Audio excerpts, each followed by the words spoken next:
ভারতে প্রচুর লোক আমাদের দেশ থেকে ভিসার জন্য অ্যাপ্লাই করে এবং প্রতি বছর 16-17 লক্ষ মানুষের ভিসা তারা আপনার ইস্যু করে ভারত ভারত এবং ভারতের বাংলাদেশের হাই কমিশন এবং হাই কমিশন অফিসগুলো highest visa issuing offices in the world for India.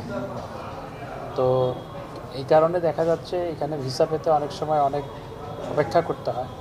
সেটি নিয়ে বিস্তারিত আলোচনা করেছি এবং ভারতের পররাষ্ট্র সচিব আমাকে যেটি বলেছেন, তারা আরও তাদের এখানকার ক্যাপাসিটি বাড়ানোর জন্য তারা আরও সেখানে লোকবল নিয়োগ করছেন এবং ইনোভেটিভ কোনো সিস্টেম ইনভেন্ট করা যায় কিনা।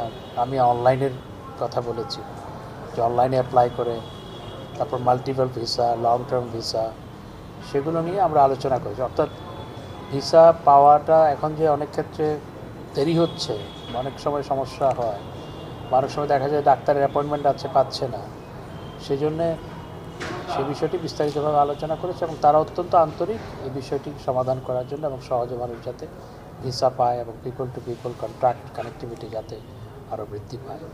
এবং আমরা ফিজিক্যাল কানেক্টিভিটি নিয়ে আলোচনা করেছি, সেটা অনেক দূর এগিয়েছে এবং বিশেষ করে নেপাল এবং ভুটানকে ট্রানজিট দেওয়া এবং নেপাল এবং ভুটান থেকে জলবিদ্যুৎ আমদানি করার ক্ষেত্রে ফ্যাসিলিটেট করা, ইতিমধ্যেই নেপাল থেকে জলবিদ্যুৎ আমদানি করার ক্ষেত্রে সব কিছু ফাইনালাইজ হয়েছে।